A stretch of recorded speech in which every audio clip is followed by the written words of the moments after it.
My girlfriend Kath and I decided to go camping.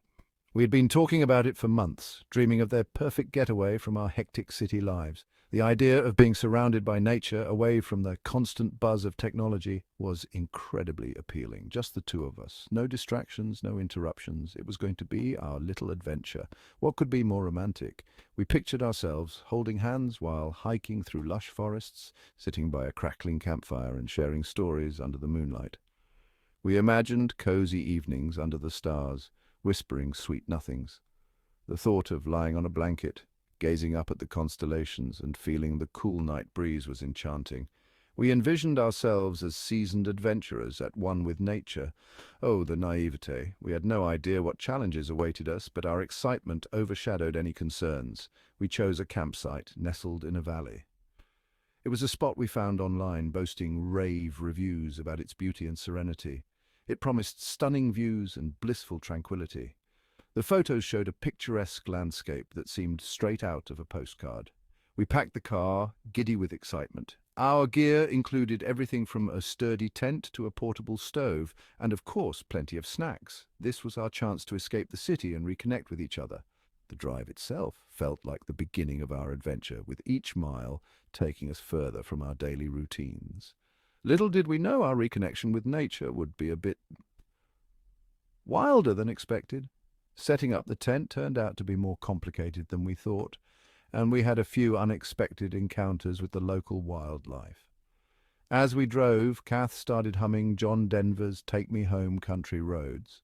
It was the perfect soundtrack for our journey, capturing the essence of our escape.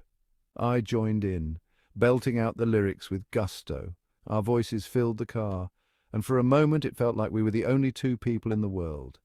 We were ready for campfires, toasted marshmallows, and maybe even a bear sighting or two, from a safe distance, of course.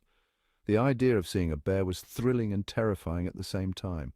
This camping trip was going to be epic, or so we thought. We had no idea what adventures and misadventures lay ahead, but we were ready to face them together, hand in hand. Kath, bless her heart, is an overpacker. What if it rains? What if it's cold? She always thinks of every possible scenario. What if we get invited to a formal event in the woods? She fretted. You never know, she said with a worried look on her face. Kath, I said, we're going camping, not to the Met Gala. But she was adamant, holding up a fancy dress as if it were essential camping gear. She narrowed her eyes, unconvinced. She had a point, she argued. What if we met someone important? But what about my lucky hiking boots, she asked, clutching them like a prized possession. They had to come, no question about it. In the end, we packed enough for a month-long expedition. The car was filled to the brim with everything from extra blankets to a portable stove. The car sagged under the weight of our belongings. It looked like we were moving house rather than going on a weekend camping trip. I could practically hear the tires groaning. They seemed to be crying out for mercy under the heavy load. As we set off, I had a sneaking suspicion we might need a Sherpa. The car moved slowly, burdened by our over-preparedness, but we were finally on our way. And we arrived at the campsite, exhausted but eager. We wrestled our behemoth tent out of the car. It was a beast of a thing, more suited for a circus than a romantic getaway. Right, let's pitch this bad boy, I declared, attempting to sound confident.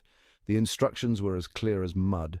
Poles were flung, pegs were hammered in crookedly, and the tent stubbornly refused to resemble anything remotely habitable. After an hour of wrestling with canvas and tripping over guy ropes, we were sweaty, frustrated, and starting to resemble the wildlife. After finally conquering the tent, sort of, it was time to eat. Our culinary masterpiece? Baked beans. Not just any baked beans, mind you, but beans heated over a sputtering camp stove. Gourmet all the way, Kath quipped, stirring the pot with a twig. We huddled around our pathetic little fire, sharing stories and swatting away mosquitoes. The beans were surprisingly delicious. Maybe it was the fresh air, or maybe it was the sheer relief at having erected a structure that vaguely resembled a shelter. Finally, it was time for bed. We crawled into our sleeping bags, exhausted but strangely content. The air was cool and crisp, and the stars twinkled above us. "This is nice," Kath whispered, snuggling closer. "Even with the near-death experience with the tent poles." I chuckled, pulling her close. "It's an adventure, right?" As we lay there, listening to the gentle sounds of the night, I had to admit it was kind of romantic. We were surrounded by nature, far from the distractions of everyday life. Just as I was drifting off to sleep, I felt a cold draught. "Kath," I whispered, "did you zip up the tent?" She mumbled something incoherent. "Kath!" I hissed. "The tent!" She sat bolt upright, eyes wide with alarm. "What? What is it? Is it a bear?" "Worse," I said, pointing to the open tent flap. "Mosquitoes." We scrambled to zip up the tent, giggling uncontrollably. So much for a peaceful night's sleep. Later that night I was jolted awake by a strange sound.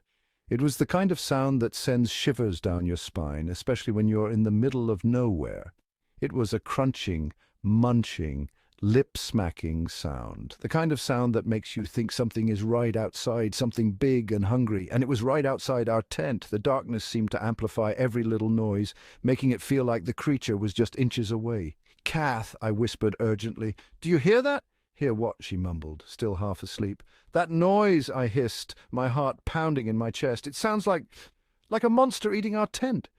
My mind raced with images of wild animals, their sharp teeth tearing through the fabric. We lay there in silence, listening intently. The crunching grew louder, more insistent. Every second felt like an eternity. Suddenly I had a horrifying thought. What if it wasn't just a small animal? What if it was something much bigger? "Kath," I whispered, my voice trembling, "what if it's a bear?" The very thought made my blood run cold. We both froze, holding our breath. The silence was deafening, broken only by the relentless crunching outside. Then a voice pierced the night. "Bah!" It was unmistakable. Sheep! A whole flock of them, munching their way through the campsite. The realization hit us like a wave, washing away our fears. We burst out laughing, relieved and slightly embarrassed by our overactive imaginations. The tension melted away, replaced by the absurdity of the situation.